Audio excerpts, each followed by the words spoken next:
الحمدللہ وکفا وسلام علی عبادہ الذین اصطفیٰ اما بعد قال اللہ تعالی فی القرآن المجید وفی سورۃ الحج اعوذ باللہ من الشیطان الرجیم بسم اللہ الرحمن الرحیم واذن فی الناس بالحج یاتوک رجالا وعلی کل ضامر یاتین من کل فج عمیق لیشهدوا منافع لهم ویذکروا اسم اللہ فی ایام معلومات على ما رزقهم من بهيمة الأنعام فكلوا منها وأطعموا البائس الفقير ثم ليقضوا تفثهم وليوفوا نذورهم وليطوفوا بالبيت العتيق صدق الله العظيم. وقال النبي صلى الله عليه وسلم إن خير الحديث كتاب الله وخير الهدي هدي محمد صلى الله عليه وسلم. پناہ چاہتا ہوں اللہ کی شیطان مردود کے شر سے. شروع اللہ کے نام سے جو بے انتہا مہربان اور نہایت رحم فرمانے والا ہے. نبی کریم صلی اللہ علیہ وسلم کا فرمان کہ بہترین کلام اللہ ہی کا کلام ہے اور بہترین طریقہ وہ طریقہ ہے جسے محمد صلی اللہ علیہ وسلم نے پیش فرمایا ہے. یہ میں نے سورۃ الحج کی آیت نمبر 27 اور 28 اور 29 آپ کے سامنے تلاوت کی ہیں.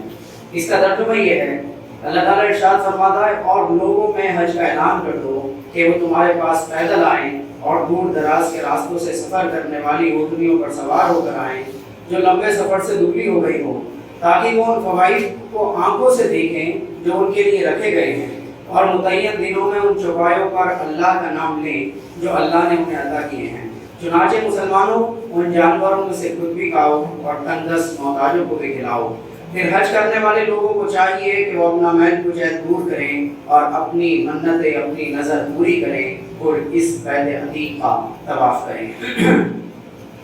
یہ قرآن کریم 17ویں پارے کے اندر سورۃ الحج اللہ تعالیٰ نے ایک سورت نازل کی ہے. حج ایک لفظ ہے, اس کا لغوی معنی ہے, اس کے معنی ہوتے ہیں سفر کرنا, ارادہ کرنا, قصد کرنا. چونکہ اس میں ایک طویل سفر ہے اور اس ارادے سے کیا جاتا ہے کہ ہمیں بیت اللہ پہنچنا ہے, اس لیے اس کو حج کہا جاتا ہے. نبی کریم صلی اللہ علیہ وسلم نے ارشاد فرمایا کہ بنی الاسلام علی خمس شہادت ان لا الہ الا اللہ وان محمد رسول اللہ واقام الصلاۃ وایتاء الزکاۃ وصوم رمضان والحج البیت من استطاع الیہ سبیلا. کہ اسلام کی بنیاد 5 چیزوں پر ہے. سب سے پہلی یہ ہے کہ اللہ کے سوا کوئی معبود نہیں, اس بات کی گواہی دینا کہ اللہ کے سوا کوئی معبود نہیں, اور اس بات کی گواہی دینا کہ محمد صلی اللہ علیہ وسلم اللہ کے رسول ہیں. نماز قائم کرنا, زکوٰۃ ادا کرنا, رمضان کے مہینے کے روزے رکھنا, اور جو شخص اس راستے کی استطاعت رکھتا ہو اس کے اوپر بھی یہ لازم ہے کہ وہ حج کرے. حج کرنا قرآن کریم میں ایک دوسرے مقام پر یہ بات بھی کہی گئی کہ جس کے اندر یہ بات ارشاد فرمائی گئی کہ جو شخص استطاعت کرتا ہو وَلِلَّهِ عَلَى النَّاسِ حِجُّ الْبَيْتِ مَنِ اسْتَطَاعَ إِلَيْهِ سَبِيلًا, کہ جو شخص راستے کی استطاعت رکھتا ہو اس کے اوپر لازم ہے کہ وہ اللہ کے گھر کا حج کرے. ایک جگہ کہا گیا کہ ہر وَأَتِمُّ الْحَجَّ وَالْعُمْرَةَ لِلَّهِ, کہ اللہ ہی کے لیے اپنے حج اور اپنے عمرے کو پورا کرو. اور جیسے ابھی ناظم صاحب وہ حدیث سنا رہے تھے کہ پھر رسول اللہ صلی اللہ علیہ وسلم نے ارشاد فرمایا کہ جو شخص کی استطاعت رکھتا ہو, سفر کی استطاعت رکھتا ہو, صحت کی استطاعت رکھتا ہو اور اسے کوئی عذر نہ ہو. پھر تفصیل حدیث کے اندر آئی ہے کہ کسی ظالم بادشاہ نے اس کو نہ مجبور کیا ہو, یعنی پورا خود مختار ہو کہ حج کا سفر کر سکتا ہو اور اس کے بعد حج کا سفر نہ کرے تو پھر وہ یہودی مرے یا نصرانی مرے. اسی سے استنباط کرتے ہوئے حضرت عمر رضی اللہ عنہ کا ایک قول ہے کہ وہ فرماتے ہیں کہ جو لوگ استطاعت رکھتے ہیں حج کی اور پھر حج نہیں کرتے تو میرا دل یہ چاہتا ہے کہ میں ان کے اوپر جزیہ عائد کر دوں. یعنی جزیہ یہ اس وقت کا ایک ٹیکس ہوتا تھا کہ یہ تمام حجت کے بعد عائد ہوتا تھا, کہ جزیہ عائد کرنے کا مطلب یہ ہے کہ اب یہ لوگ ان کا مسلمانوں سے کوئی تعلق نہیں ہے.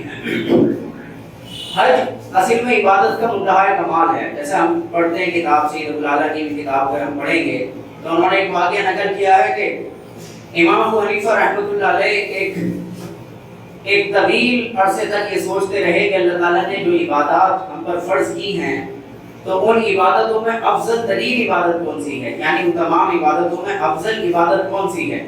اور پھر سید صاحب کہتے ہیں کہ جب تک انہوں نے حج کا سفر نہیں کیا تھا انہیں یہ تردد تھا کہ کون سی عبادت افضل ہے, لیکن جب انہوں نے حج کا سفر کر لیا تو پورے یقین کے ساتھ یہ کہہ اٹھے کہ اسلام کے اندر افضل ترین عبادت جو ہے وہ حج کی عبادت. ایک بندہ مومن, ایک مسلمان جب اللہ کے اوپر ایمان لے آتا ہے یعنی جب مسلمان ہو جاتا ہے تو اللہ کے ساتھ پھر ہمارا تعلق قائم ہوتا ہے، اور اس کی 3 جہتیں ہوتی ہیں۔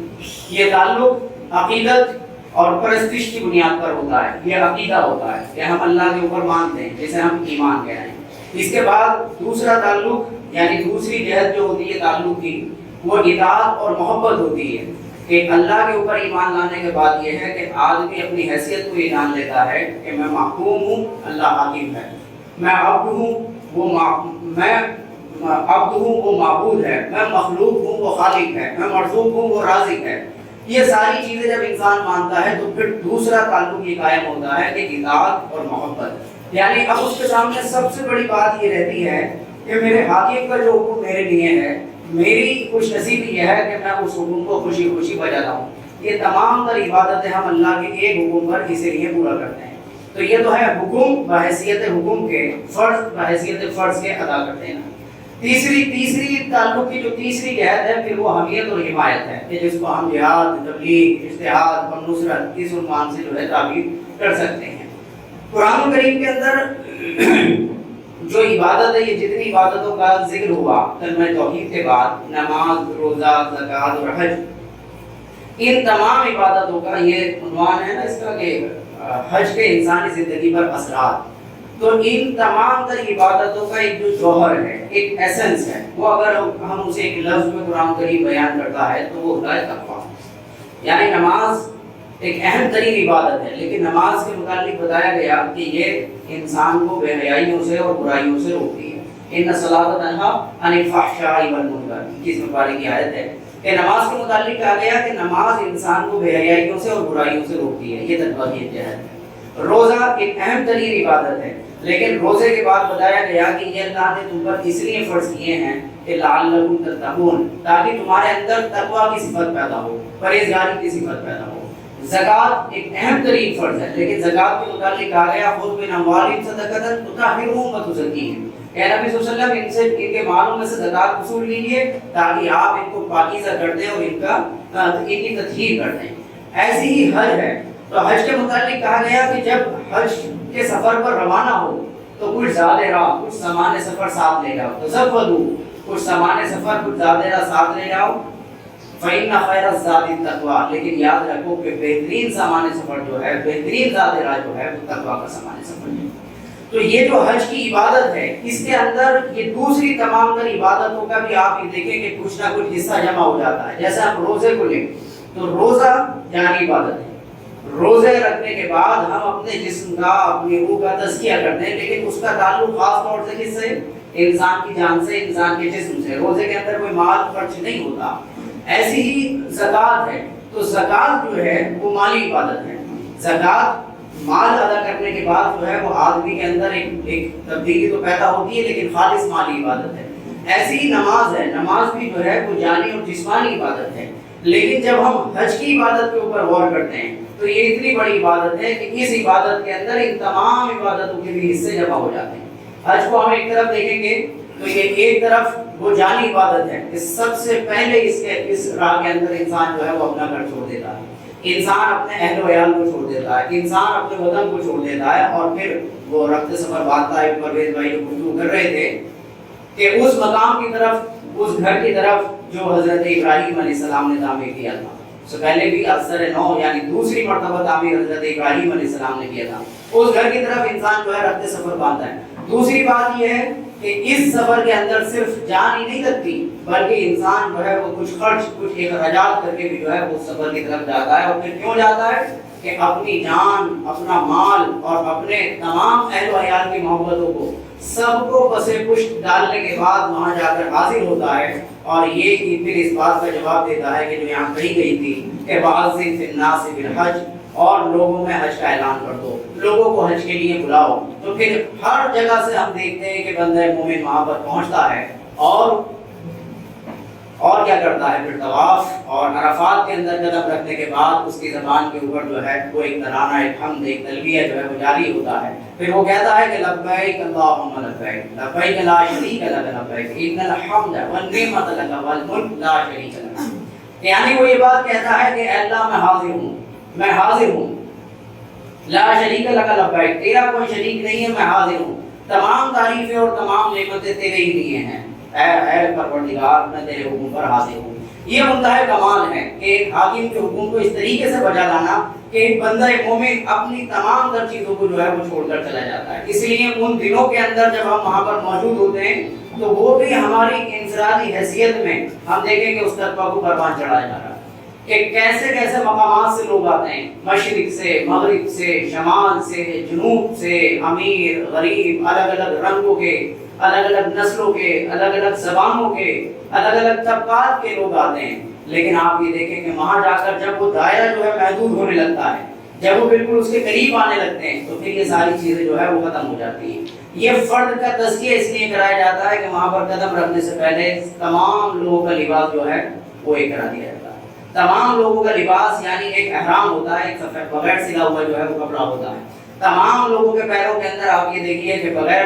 مطلب آپ بغیر موضوع کے جو ہے وہ چپل پہنے ہوئے ہوتے ہیں۔ یہ آپ یہ دیکھیے کہ یہ اب وحدت جو ہے وہ بڑھتی چلی جا رہی ہے۔ جیسے جیسے قریب آتے ہیں تو وہاں پر تمام لوگوں کی زبانیں ایک سی ہو جاتی ہیں، یعنی وہ جو ابھی تلبیہ پڑھ کر سنایا سب لوگ جو ہے وہ اسی کو کہتے ہیں۔ پھر اس کے آپ قریب دیکھیں گے تو سب لوگ ایک ہی صف میں کھڑے ہو کر ایک ہی خانہ کعبہ کے سامنے کھڑے ہو کر جو ہے وہ نماز قائم کر رہے ہوتے ہیں، ایک ہی امام کا جو ہے وہ خطبہ سن رہے ہوتے ہیں۔ تو یہ انفرادی طور پر پھر قرآن کریم جسے کہتا ہے کہ حج یہ وہ عبادت ہے، فلا رفث ولا فسوق ولا جدال فی الحج، کہ اس حج کے اندر نہ تو خواہشات کی تکبیر ہوگی، نہ اس حج کے اندر کوئی دوسری برائیوں پر عمل کرو، اور نہ اس حج کے اندر جو ہے وہ جھگڑا اور زیادتی کے کام جو ہے وہ انجام دو۔ تو یہ حج ایک ایسی عبادت ہے کہ انسان اگر اس کے اوپر غور کرتا ہے تو یہ ہماری انفرادی زندگی کے اندر جو ہے وہ تبدیلی پیدا کر دیتی ہے کہ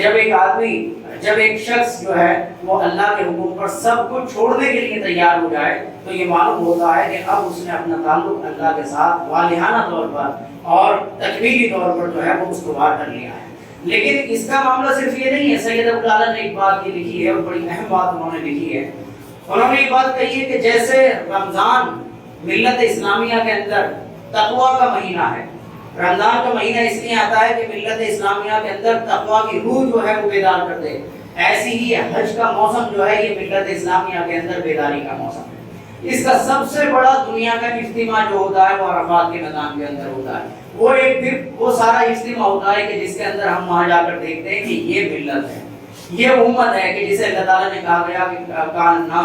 جسے اللہ تعالیٰ نے کہا کہ تم ایک بہترین امت ہو۔ وہاں جا کر ہمیں نظر آتا ہے کہ ہمارا سب سے بڑا شرف یہ ہے کہ ہم مسلمان بحیثیت ایک مسلمان ہیں، اور وہاں جا کر ہمیں یہ معلوم ہوتا ہے کہ اس وقت نہ کوئی ایرانی ہے، نہ ترانی ہے، نہ پاکستانی ہے، نہ سوڈانی ہے، نہ انڈین ہے اور نہ افغانی ہے۔ تمام مسلمان اپنی حیثیت میں بحیثیت مسلمان کے وہاں پر جمع ہو جاتے ہیں، اور پھر وہاں سے جو روح ملتی ہے وہ یہ ملتی ہے کہ تمام مسلمان جیسے یہاں پر اتفاق اور اتحاد کے ساتھ موجود ہیں، اگر مسلمان اپنی انفرادی اور اجتماعی زندگی کے اندر یہ اتحاد اور اتفاق پیدا کر لیں تو ان کی قوت کے اندر، ان کی شان و شوکت کے اندر، ان کی عظمت کے اندر، ان کی اجتماعی حیت کے اندر غیر معمولی حد تک جو ہے وہ اضافہ ہو جائے گا۔ اللہ تعالیٰ ان کی حالت کو جو ہے وہ تبدیل کر دے گا۔ یہ ساری چیزیں، یہ سارا پیغام حج سے جو ہے وہ ہم اپنی انفرادی زندگی کے اندر اور اجتماعی زندگی کے اندر حاصل کر آتے ہیں، کہ جسے قرآن کریم نے کہا کہ لیشہدوا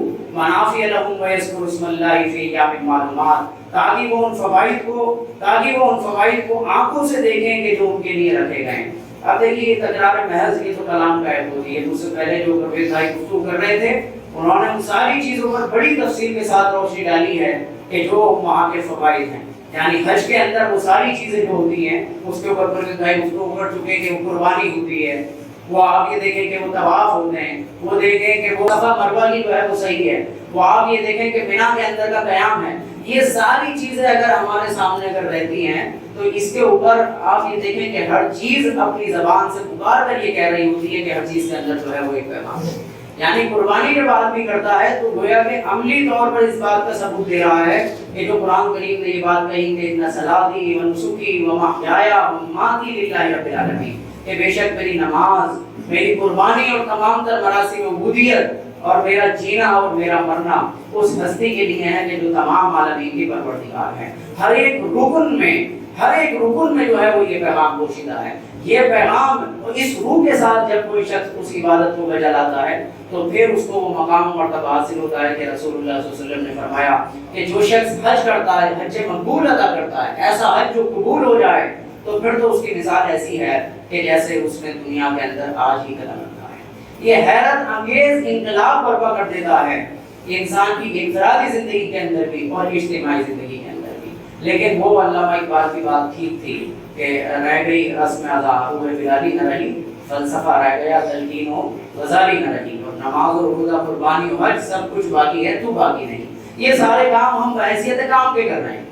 یہ جس وقت ہم یہ سمجھیں گے کہ یہ کام نہیں ہے، یہ اللہ کا حکم ہے، یہ عبادت ہے، اور یہ عبادت اللہ تعالیٰ نے ہمارے اوپر کیوں فرض عائد کی ہے، تو ہمیں ان تمام فرائض کو ادا کرنے کے اندر ایک لذت اور چاشنی، اور جو ہم کہہ رہے تھے نا کہ محبت بھی پیدا ہوگی، اور اس کے غیر معمولی اثرات جو ہے وہ ہماری انفرادی اور اجتماعی زندگیوں کے اندر جو ہے وہ رونما ہوں گے۔ ہمارا وقت مکمل ہو چکا ہے۔ اللہ سے دعا ہے کہ جو باتیں کہی گئی ہیں اس پر مجھے اور آپ کو عمل کی توفیق عطا فرمائے۔ آمین۔ وآخر دعوانا الحمدللہ۔